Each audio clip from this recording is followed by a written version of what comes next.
ನಿಮ್ದಾ? ನಿಮ್ದಲ್ವಾ?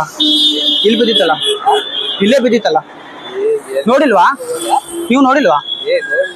ನಾನ್ ಹಂಗ್ ಬರ್ತಾ ಇದ್ದೆ, ಇಲ್ಲೇ ಬಿದ್ದಿತ್ತು ಹಿಂಗೆ ಕಾಲ ಹತ್ರನೇ. ನಿಮ್ದಲ್ವಾ ತಾನೆ? ಇಲ್ಲ, ಯಾಕಂದ್ರೆ ನಿಮ್ದಿದೆ ಕೊಟ್ಬಿಡ್ತೀರ. ಅದೇ ಪಾಪ ಯಾರ್ದೋ ಏನೋ ಅಲ್ವಾ? ಯಾರ್ದೇನೋ ಗೊತ್ತಿಲ್ಲ. ಅದೇ ನಾನ್ ನಿಮ್ದು ಅನ್ಕೊಂಡೆ, ಇಲ್ಲೇ ಇತ್ತಲ್ಲ ಕಾಲ ಹತ್ರ, ನಾನೇ ನಿಮ್ದೇನಾದ್ರು ಇರ್ಬೋದಾ ಅಂತ ಅನ್ಕೊಂಡೆ.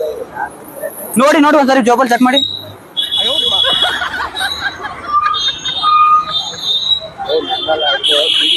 ನಿಮ್ದಲ್ವಾ? ಯಾಕಂದ್ರೆ ಇಲ್ಲೇ ಕಾಲ ಹತ್ರ ಬಿದ್ದಿತ್ತಲ್ಲ. ಇಲ್ಲೇ ಕಾಲ ಹತ್ರ ಬಿದ್ದಿತ್ತಲ್ಲ.